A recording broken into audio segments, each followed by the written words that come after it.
Tammy, would you begin? I will begin, and I will say hello to everybody and welcome to this Wisdom Factory live broadcast, and this is the women's section. I have created a new project which is called Women Matters, and today we want to talk about the topic uncovering unconscious barriers in women's participation in the world. And I think it is a very important topic, and we are women here to talk about it, but we invite also men to talk about it, because I think there is a little bit of a confusion sometimes between what is male and female and feminine and masculine, and and if it is really a difference or is there no difference. We have a long thread here in the event page on Google+, and thank you very much, and we will answer that and maybe find some answers here.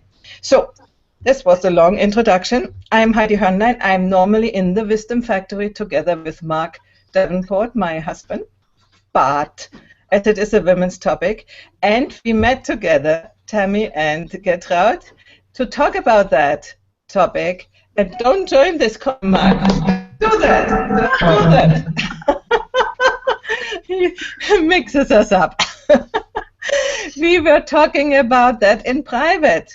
So, chatting, and I said, this is a topic we want to talk in public. And I think there are many women out there, and maybe also men, who are wondering about this fact. Because, for instance, we were in the Inter-European Conference in Hungary 4 weeks ago. And on stage were about 20% women.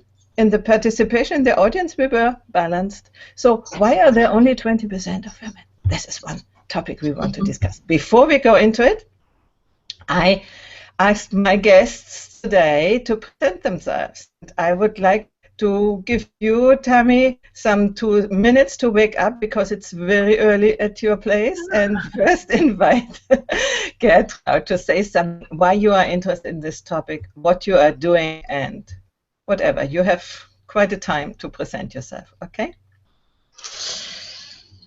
Okay. Hi, everybody. And my name is Gertraud Wegst. I'm from Germany. I live in north of Frankfurt. And as my colleagues say, my heart swims in international waters. And I'm coach, trainer, working with leaders, with companies. And one of the projects for the Integral Conference was Unity in Diversity. That was an appreciative inquiry process, one of my special methods. And we did that together with an international team, online and on-site in Hungary, to midwife a system of influence that nurtures, celebrates, and energizes work that matters and enlivens. And we just closed that, and many work groups come out of that. So yeah, I'm happy to be here, and I had that wonderful conversation with Heidi and Tammy, and so I'm looking forward what's coming up. I didn't prepare anything, so we'll see. Yeah, thank you, Gertraud. And the concept is this. Today we are in E3, and for instance, Monica, she is from Munich. She is also in the audience. And we invite you and whoever is watching that later to then, in further episodes, to come in and give you, just to kick off, we three, we will do it, because we began already a little bit to talk about it. So, yeah, and I would like to complete, it's not complete, I'm not whole and complete without saying that I have 3 adult daughters and 1 granddaughter, and I'm now married for, I don't know, but we are together for 30 years. So it's quite a journey. Quite a with the kids and working and all this together. And I'm coming from a family with 7 children. I'm the middle one. So. Okay, to you, Tammy. Wonderful. My name is Tammy Lee Meyer, and I live on unceded Coast Salish territory in what's known as Vancouver in Canada.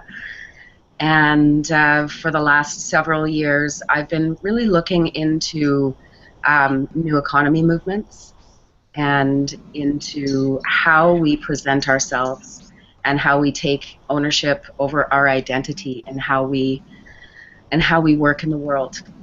And so I was very excited to participate in the Unity and Diversity Project, and very excited as well to look to see the work that you're doing, Heidi and Mark, with the Wisdom Factory. With this topic, I was in considering some of the comments that were written before and just my own inner thoughts around it.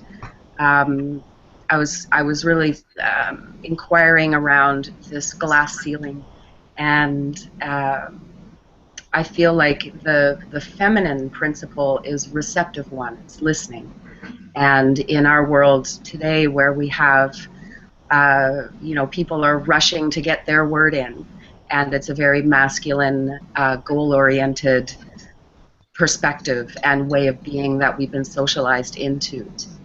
And so I think that our abilities that are not gendered, listening is not gendered, our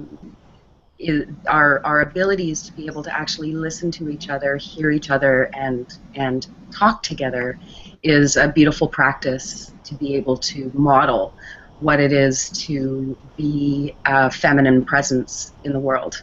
And so I'm really looking forward to this conversation and participating in this live broadcast. So thanks very much, both of you ladies, for bringing this together.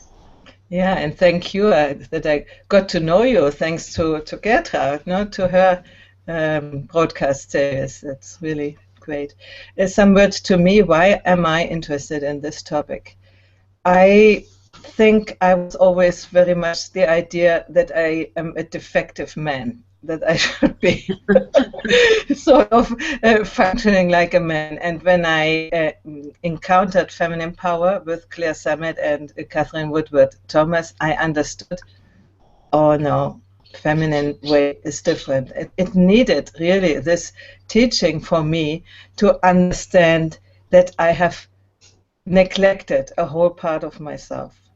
And it made me understand why I was still there, struggling, doing and not really, it was not what I thought, always with this feeling, oh, can I really do that? Should I do that? Or what will the others say? And so on. And I understood that we can work on this, and that is not my real self, let's say. That this is very much a question of women in our time. It's not only women, but it's especially women, because we had a history of being educated in this way. And I saw it in myself, and I decided I want to come out of that. And since then, I mean, these podcasts 10 years ago or even 5 years ago, I wouldn't have put myself in front of the camera and have a YouTube channel where everybody can hear and listen to what I'm saying or how I'm looking like, when the hair are like this or what. I would have shied away, but now I don't. But there is still a component, and that was what brought us together. There is still a component, and what we called unconscious barriers, in being really confident enough to live with. I mean, the person probably sees all of us, and many women who are doing similar work, they say, oh, they are, like a man, they're going out like, bah. But what is inside, it's a different thing. And I think part of our meeting today is to talk about that. So I give over to whoever wants to do the first input. You said, for instance, Gertraud, you are the middle of 7 children, and that you are married for such a long time. I'm married the 3rd time, but it would almost be the 4th time if I was married with the other guy. So completely. Instead, she got this other guy. And instead, I got this other guy who is listening.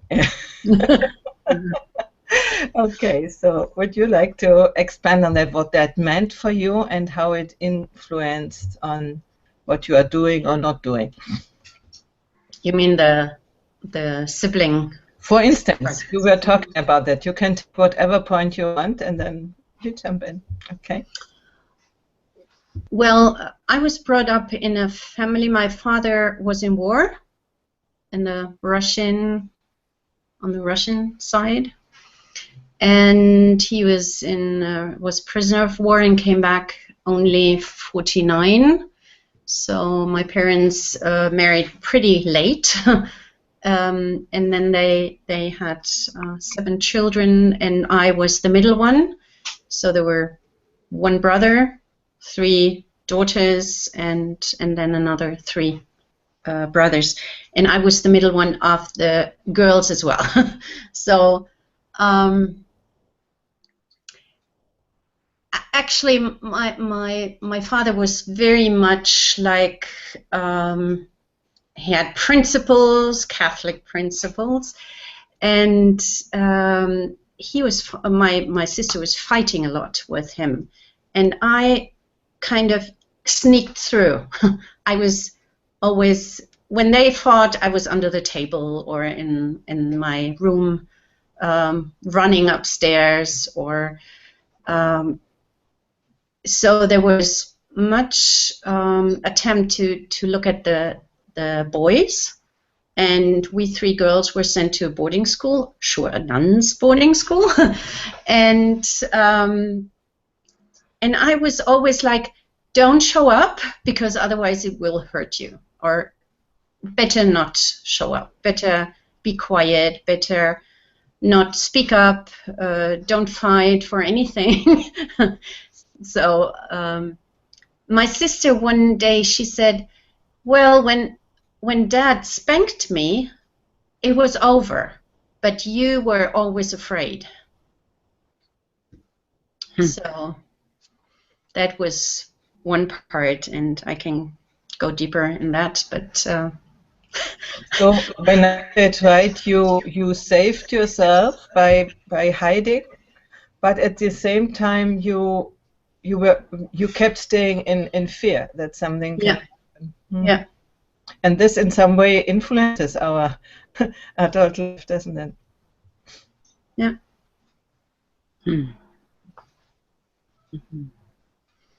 Yeah. How do you see the connection between, you said you showed up in Facebook only 2 years ago or 3 years ago, and in camera now with light before you came out of the dark, now we can see you. What happened that you can do the... I actually had 2 attempts to write a book, and I was always afraid to go on and publish it. I was in Facebook but I was never posting anything because it was like, if I'm talking, that's almost okay, but that still is not so easy. But writing will last, like, and everybody could just comment on that. And when you introduced yourself and said, oh, I couldn't have done it, for me, the most scary is what is written underneath, what people could write to it and give feedback and things like that. So my career with Facebook started with the Superhuman Operating System, where we met, the course with Ken Wilber. And there in the group, there was really like that safe space in which we could share. And after that, other groups came, and I had the same experience. So I went on, and then I was more visible. But I think 3 years ago, you wouldn't have found me anywhere. But you have a profession, which is a high-level profession, and you went there. Pardon? I said you went into your profession. You showed up in profession, not necessarily on social media, but you are a coach and you work in businesses, so you are seen. What sure. is it? Is this when I feel safe, and maybe that's why I chose to be a coach, to create safe space in which all that can occur. Could be. So. So thank you for sharing that, Gertrude. And I guess I wonder about part of what we're talking about is about being seen, right?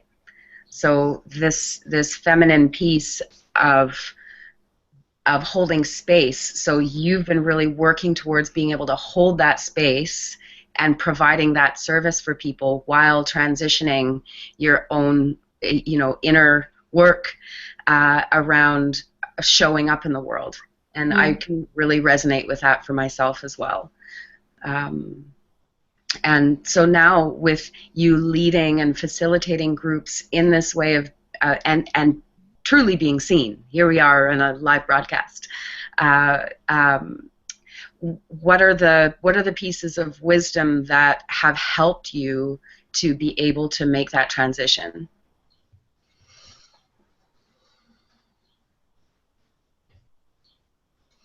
I think there are several parts. One is working with, we are eight people, and with the appreciators, we are 8 people that create that safe space for each other.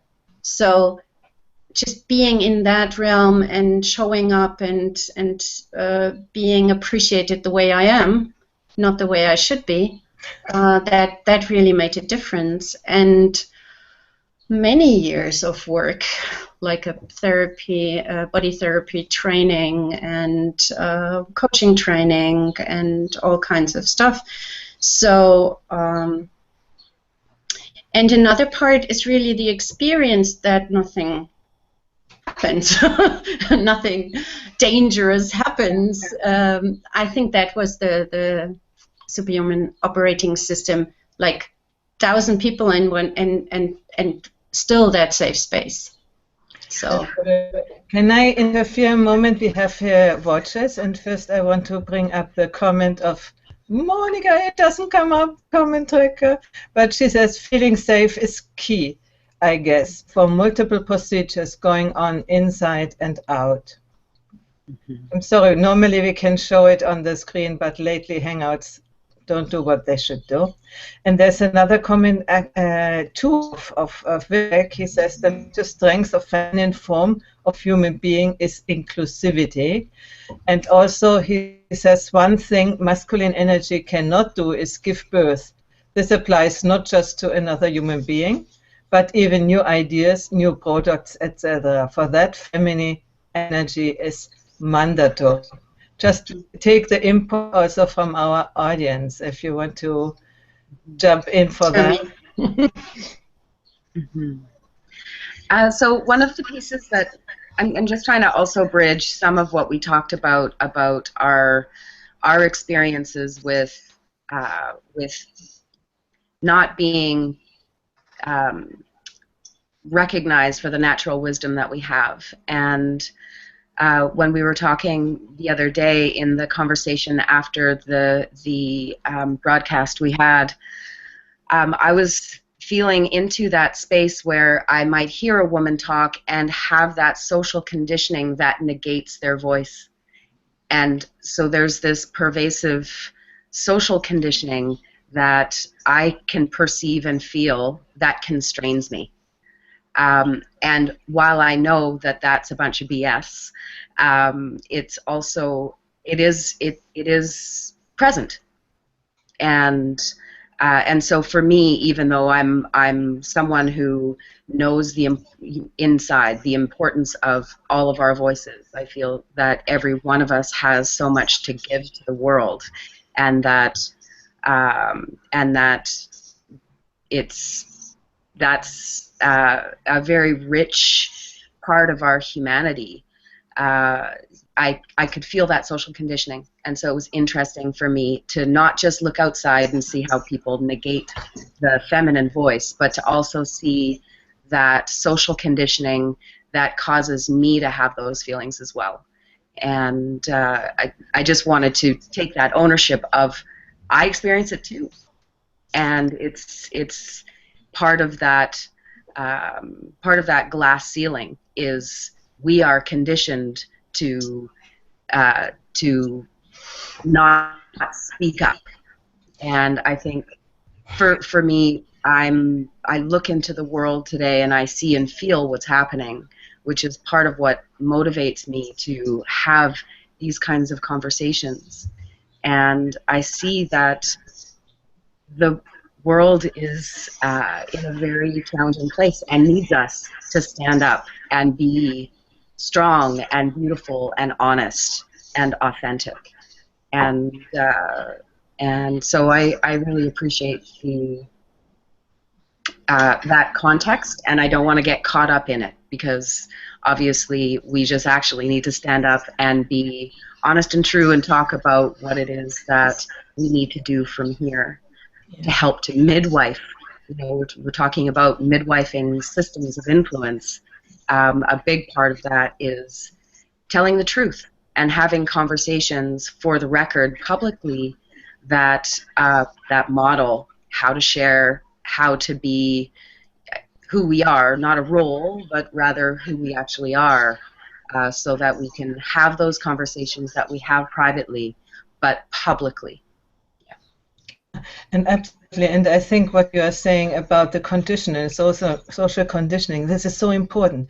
But as you say, also take ownership on it, because it's not the bad men who have conditioned us. We have agreed to do that too in patriarchy. We had some secondary benefit. I don't know how you call that. We were fine with it. That we didn't need to go out and into getting killed in wars in the first row. So this is my idea. But we have now had the women's liberation about 60, 70 years ago. And this was more what you said, outside liberation. And we try to be like men. We do everything what men can do. We show we are good enough to do that too on the outside. But I think we forgot our feminine qualities. We also, when you think about the worst critics for women are women, and for ourselves are we ourselves. You know, we are too fat, we are too old, we are too I don't know what. Normally, men are not so critical with women as women are. Just observe it. Also in your own, we are. How can you say, womanists? I don't know how to coin the word, but we are not the victims of men. We are really since we are creating our victimized place, and that's what we have to change, and we have also the power to change. This is my idea on that. Yeah, and what you just said, Heidi, I think that's this is very subtle. That goes from grandmother to mother to daughter, and like I can remind my mother saying, you know, my cousin was there Sunday morning. Everybody was talking, and I was very keen on the politics and all this adult stuff.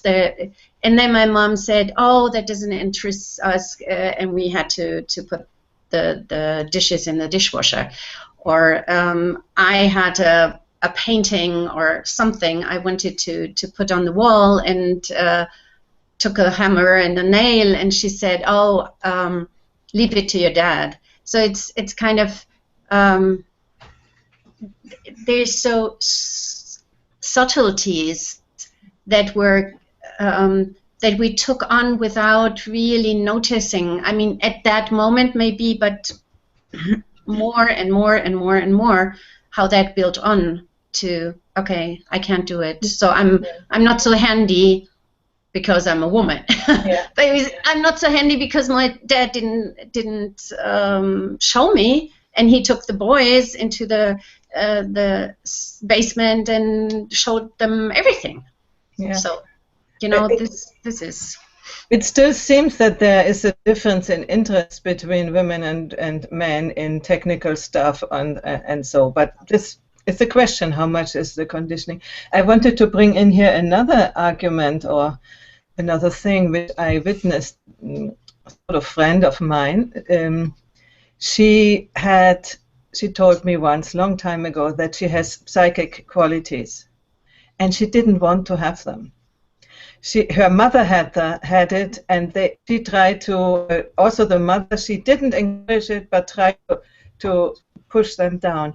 And when you think in the past, this was also the role of the mothers to push down these feminine qualities, because in times where you can be burned for that, it's better that you don't show them. So we must always see it can be a protection not to express certain feminine traits, and it can be now at least a limitation. So just to see these both things, you know. And I think there is also something we should be aware of, that women or girls know that they are physically not able to defend themselves many times if they didn't train it.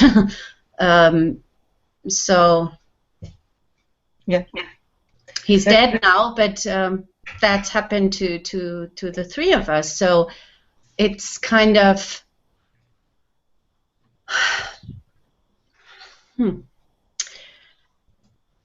yeah, that you have the feeling of not being powerful, being ohnmächtig in English. Without power, yeah, without power.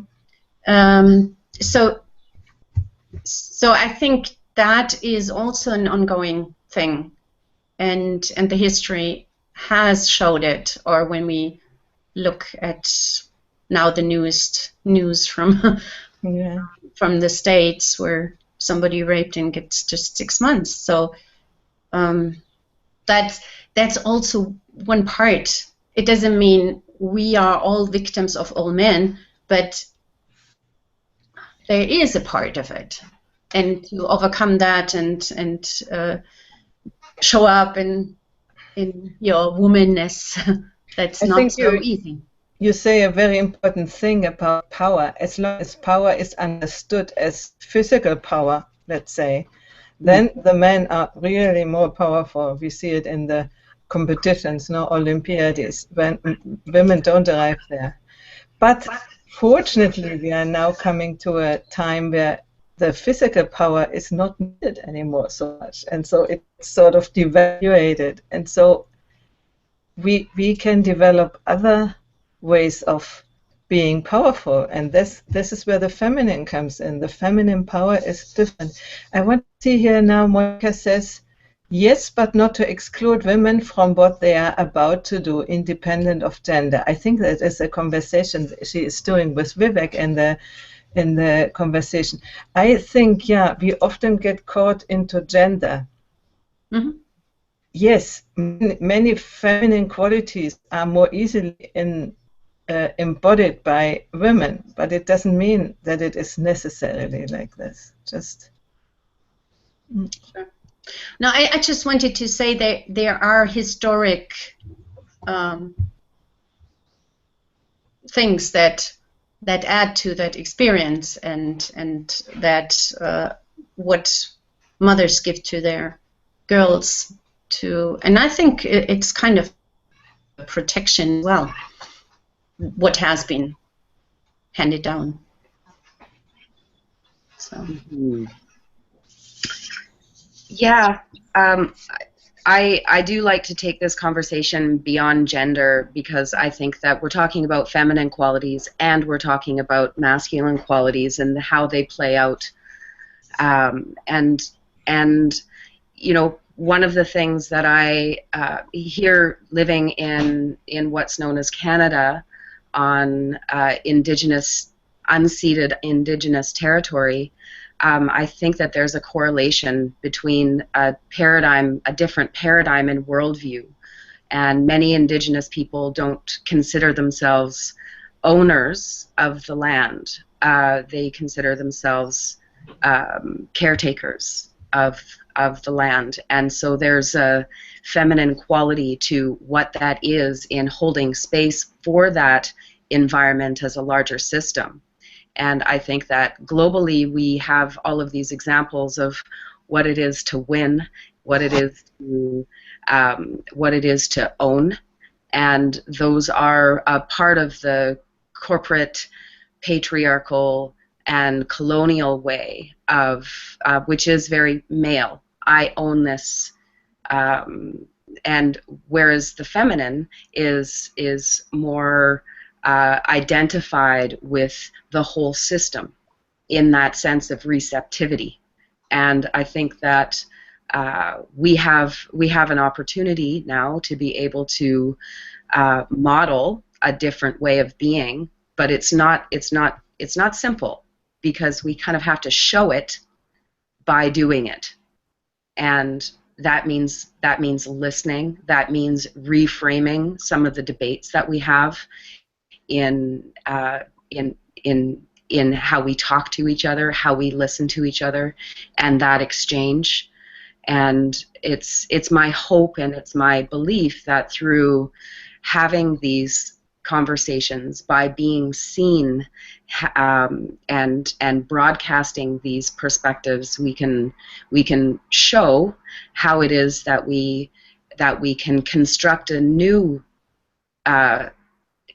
slash old narrative around that's more inclusive, that's not just goal oriented, but looks more broadly at the bigger picture and some of the systemic challenges that give rise to why this conversation needs to happen in the first place. Great. And what do you think?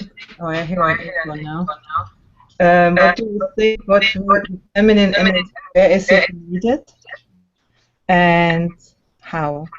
I think we have to put on earbuds, or you others mute. We mute ourselves while who is speaking speaks. Okay. Sorry, I didn't catch that question. It's for Gertrude. Okay, great. Yeah, and I didn't either. Okay. No echo. Good. I was saying, where do you see the feminine qualities to be needed in the world? What exactly is missing at the moment, and where the feminine could come in as an example or as a process or whatever? I mean, it's for both of you, the question.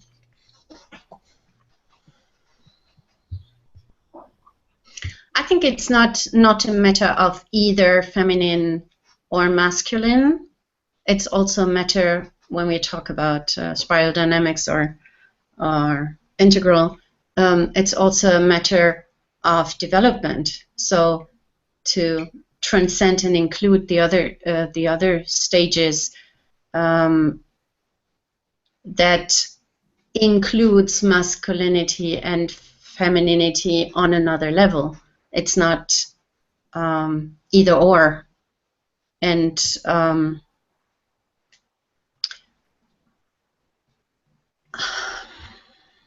I think to bring that in is needed almost everywhere. In business, I can see that very clearly. I mean, you were talking about 20% leaders in companies. We don't have that many.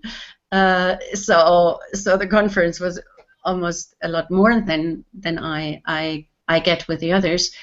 But leaders cannot go on if they don't energize some femininity in their leadership. They cannot develop. They can just stay in the old order. So coming from that army-like to achievement, there needs, and only family is not the point, but to have that in balance. And I one of my meditation teachers, he says in Sanskrit, focus is not hunting the deer, but it's mother nursing her baby. And this is a completely new way of focusing, because we always think there is the goal, there's the aim, and then I throw the arrow or whatever. Yeah. So, but holding that safe space, nurturing, bonding, that all together, I think that's a very important quality that not only women should have. Mm-hmm. And you could name everything, I mean, politics or whatever. So when I think of Margaret Thatcher, she didn't have that quality. But coming back to women, why do you think that there are so many in leading, so few in leading positions, and why are so? We talked about our experience, yeah, but you are working with them. What is your idea why women hold back these conscious barriers? What are they? Both of you. I mean, it's not. I just put in the question. Okay, I'll jump in. I feel like definitely broadly there's more predominance in leadership with men. But in my life, I have a lot of women that are in positions of influence, power, and authority, and so I feel like, you know, while ever I still feel it, and it's true. There's many examples of people like both of you ladies who are moving forward and really pushing towards that. And I think part of that is that's what I look for. I look for people who are empowered and who are looking for towards the challenges we face and creating solutions, because I think that's our focus is such an important part of the direction that we go in. And so I have a lot of women that I see in positions of power in my world. That said,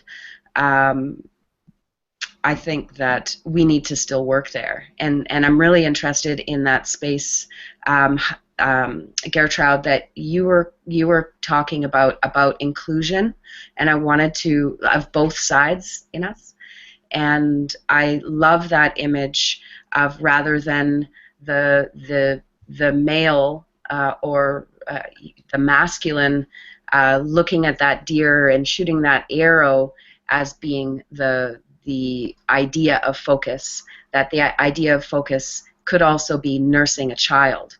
So that's holding that space in the feminine. I just really wanted to underline that image because it really is a beautiful one. And part of what I think what we're experiencing is how do we have both in us, and how do we embody that so that we are receptive and holding space for what is presenting, and also articulate and be very specific, which is for me more of a male or masculine aspect, to be able to articulate what it is that we're talking about and yet be receptive. So I think that's sort of the actual dance, at least that I experience inside of myself, is how do I be specific enough while ever holding space for what's coming through. Yeah, this is great. I think personally, from my experience, for myself, but what I see also with other women of my age and a little bit younger, first we need to accept and appreciate the feminine qualities and not see them as something which is not really worthwhile, you know.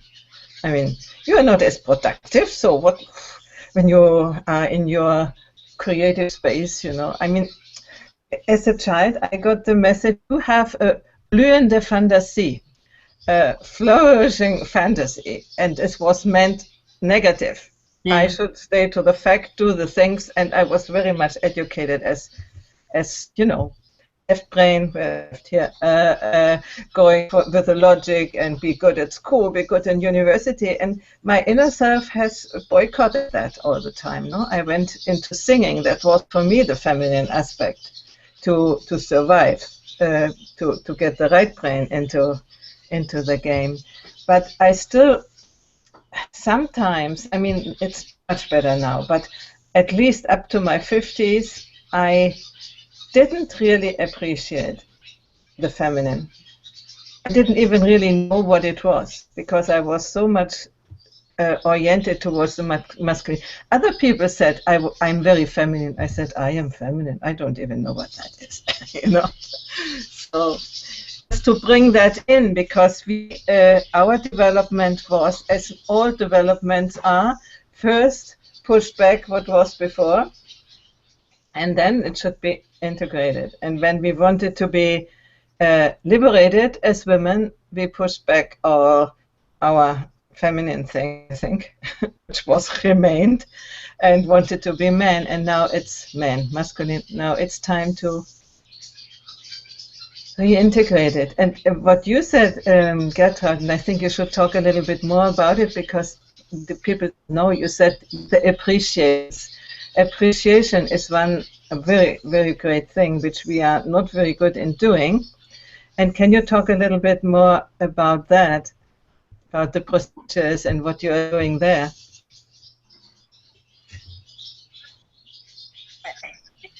Do you have birds? It sounds like they're birds chatting with us. Yeah, the swallow, they have their nest here, and young ones Yeah. nest. Yeah, Oh, great. I mute myself, okay. No, it's. I just wanted to know where it comes from. I think the next step we cannot do without appreciation, without appreciating both sides, ourselves, being with who we are truly, not how we should be, and coming from that attitude, not just, yeah, you have done a great job, or, you know, like the praising and inauthentic ways of, we need to praise our people more. That's what most leaders have learned. And I think when you look at the Gallup studies, for 13 years, they say all over the same and the same every year, that maybe 20–25% are already internally, they already left. And there are only maybe 30% that are engaged with the company and feel appreciated, and they are a lot more productive. And what I got is, I had one leader, a board member who said, I have hired that wonderful guy, and now I don't know what happened to him. And we talked about it and said, yeah, he is like a crocodile. He's just on adrenaline. He's afraid. He's under pressure. And then he cannot think. He can just think of fight, flight, or freeze, and cannot bring out what he wants. So I think when we say about the orange paradigm, or the modern, this is on, I think they are on drugs, on adrenaline. It's like hunting that deer and going, and you know, and there is no space. There is no space for the internal voice. There is no space for just breathing and just achieving. And that is overdone with the masculine, also for men. And bringing that back and holding innehalten, what is be silent for a moment, or be just and listen to that. I had brain training some 2 years ago, and this trainer said, when we are on adrenaline and when we are on this speed, we get about 12,000 information per second for us to deal with. When we are in silence, when we are in that alpha state, then we have 40 billion information per second. And most people just take the 12,000. And I think that is part of letting go, breathing, giving space to what wants to unfold gives us so much more information than just thinking of what the outer world gives you. So, and I have seen, I have led 4 nursing homes, everything that was not nursing, so the whole facility management was in charge for 600 people. And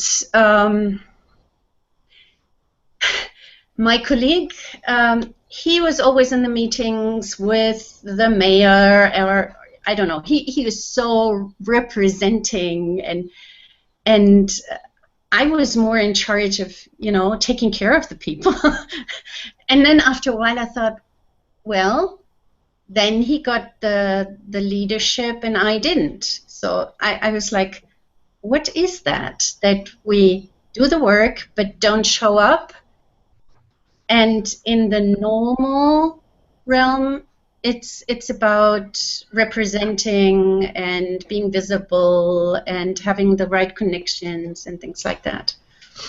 There comes in to our audience here also a question of Monica. She said before, what is authentic? And what you are saying just now, the male colleague, he was in his way probably authentic, but he went out, and you authentic in your desire to care. But what is seen?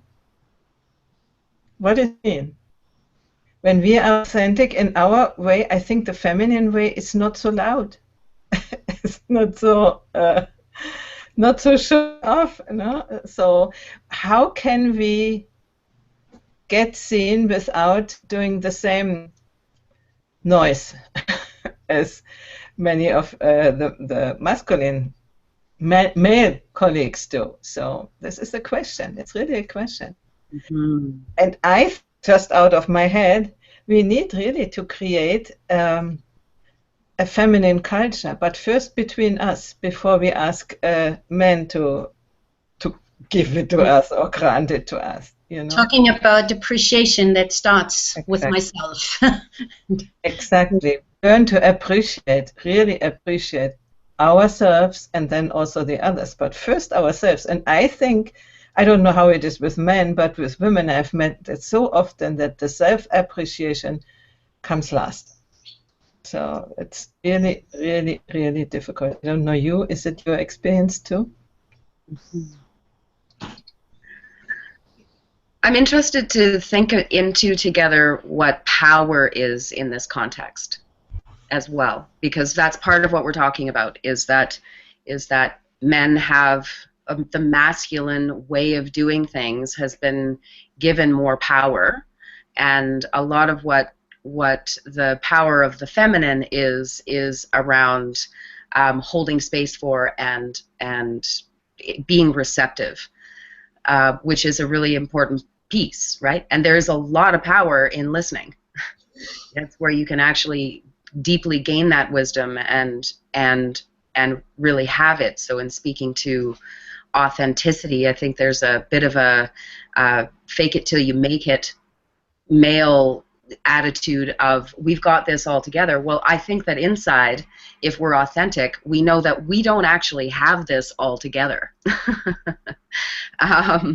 And I think that being honest around that, maybe that's not what people want to see. They want to see this nicely, neatly wrapped up with a bow solution. But what's actually required is that we look at it together and be receptive as to all of those pieces. And Gertrude, I loved what you talked about around meditation, and how when you go into that empty space, into that void, which could also be represented by the feminine, that there's billions of pieces of information available to us. But when we are focused and when we're trying to sense make, there's way less of a pipe of information that we have available to us. And I think that, you know, that's one of the visualizations that I'm really going to take away from our conversation today around the difference between the feminine and the masculine.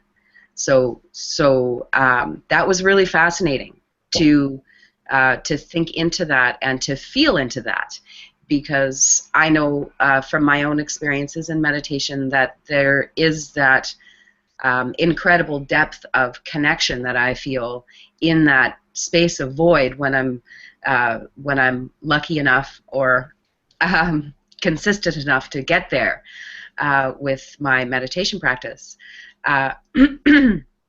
And weaving this back to power, I think that part of what we need to be able to show and do and experience together is how to back up the truck, if you will, to reframe the way that we have conversation itself, and to I love these kinds of broadcasts, live broadcasts with questions to be able from audience members, so that we can, in that moment, become present enough to do our best to answer that question or to be in that space together.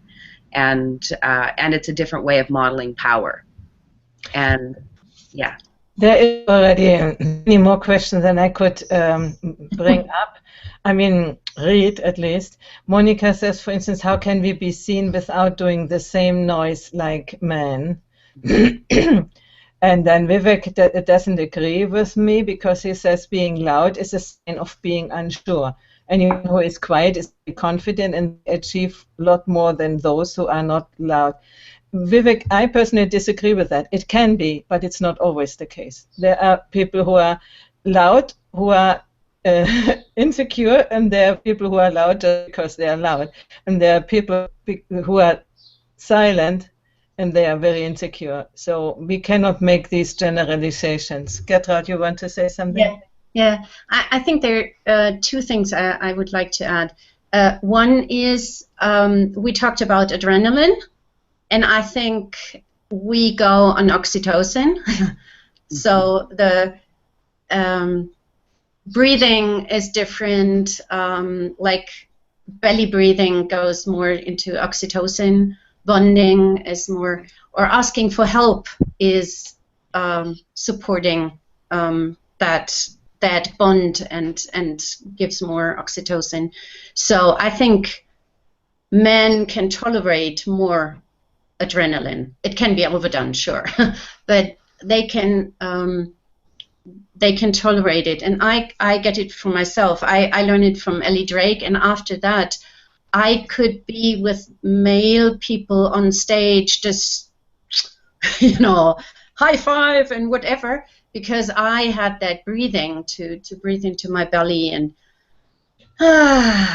to have that connection to Mother Earth, and not being carried away by this excitement. And this is poison for me. So I really need to come back to my way of being.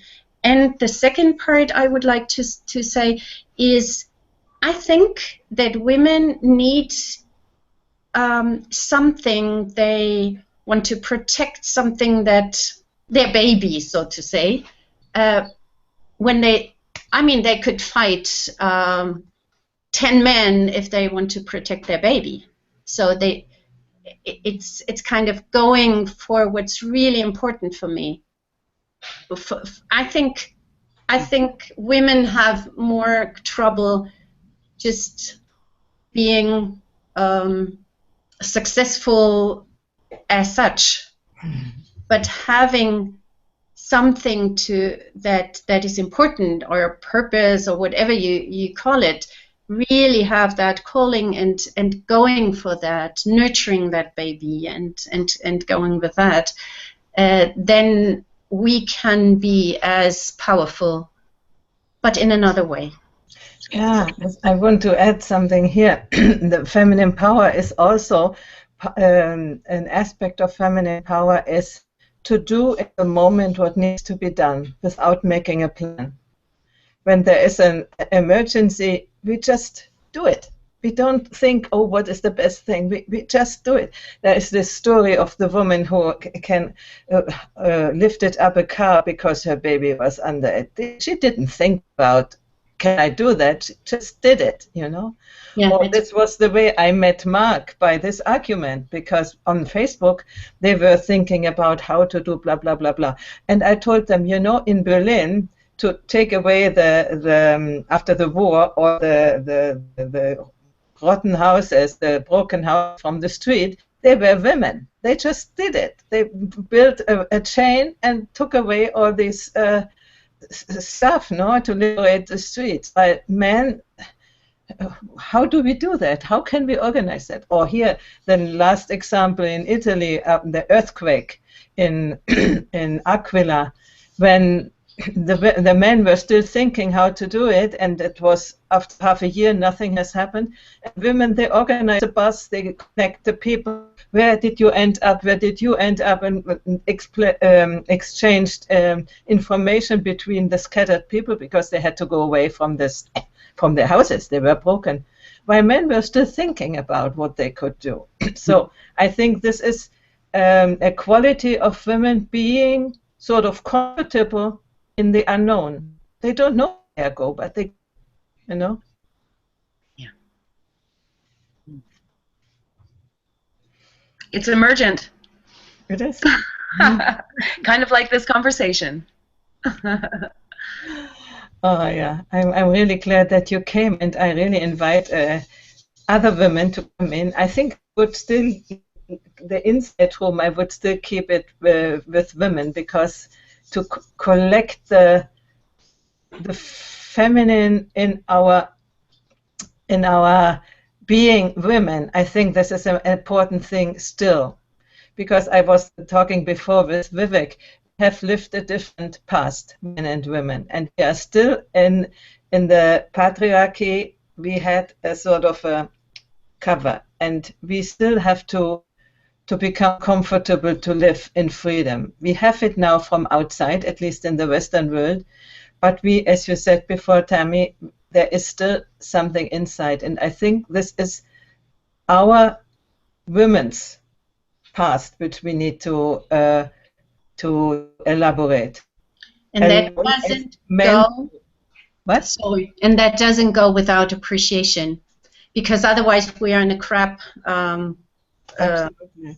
No, I wanted to say, even, you know, for instance, when there is separation, divorce, and something, I think some things really have to be done by the one part alone and the other part alone, and then they can come together again. But I don't think we should do from the beginning this idea we figure it out all together, because we have a different experience and still have as women and men in this world, and we had it really, really different in the last 2,000-3,000 years. So that's my idea. What do you say?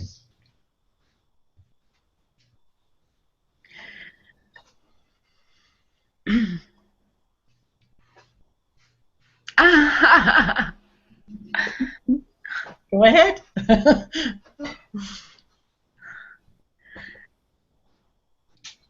Would you agree that we invite women in at least at the moment, and happy when men give their comments, but not have them yet in the inner room? I think for the moment it's good. Yes. Not.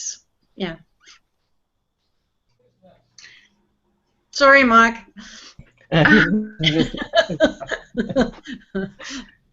Well, I think that people who identify as men, because of course we have more than just a gender binary, I think it's valuable to hear from all genders, in particular people that are not traditionally gendered. Because I think that those conversations can be really rich, given that certainly having conversations as women at this moment, I think that that's also very powerful to be able to excavate what it is that our experience is. And so I see the value of both, and I'm open to being led. Great. I'm fine. For me, it's as I take here over the moderation role, which I'm happy to give up for the next time if somebody else will do that. I feel at the moment in leadership, and that's why I say we have done an hour, and I think for today it's fine. And I invite, first of all, Monica next time to come in. We haven't agreed yet when we do that. We can figure it out the next few days when we meet again. But I would like really to do a regular meeting, not every week, but every 2 or 3 weeks, and see what comes out by that. When we don't have a goal, and see it develop. And ask other women who are interested to come in for the moment, and then we can also do the mixed conversation. And I would love if, for instance, Mark moved himself a little bit and organized something, men's conversation. But here the adrenaline is not in the place. But if you know men who are organizing this sort of conversation, I will tell him. Okay. Wonderful. Yeah. So thank you very, very, very much for being here with me, and for our audience, the present audience and the future audience, because this will be on YouTube. And come and join us in the conversation. Write to us, connect with us, come in our groups. Where in your you should both give your information where people can reach you, because we don't have it written here. So would you like to say how they can reach you, your website, what it is? Oh, we can put it in the chat box. Yes, but then the people who are listening on YouTube, they don't get it. So better you say it very clearly. So I can be found on YouTube, Facebook, Medium as Tammy Lee Meyer. I would mention that my name was spelled slightly wrong on this. My middle name is Lea. So I'm Tammy Lee Meyer in the social media world, which is my actual name. How about that? So that's on Medium, which is where I post blogs and as well as YouTube and Facebook. Okay. I'm not that visible like Tammy yet. Our website is, my name is Gertraud Wegst, and that's on the theappreciators.com. And I would like to share another website that is our gift to the world. That is sourceofappreciation.org. And there we have the appreciators' perspectives. So little sentences that support appreciation daily, on a daily basis. And they are translated into 8 different languages. And if there is somebody from another language there who wants to translate it, very, very welcome. This is my baby, and I would love to have it in all written language as possible. So appreciation can spread all over the world, even with languages and people I have never met. And great. At this point, as it is not so easy to remember all this, put it afterwards, both of you, in the comment thread, and then also maybe as a comment on the YouTube video. This would be good. Great. So thank you, and we see next time. Bye bye, Monica and Vivek, the ones who have appeared here in the comment thread. There was somebody else. We are happy about that. Thank you. Bye bye. For the idea.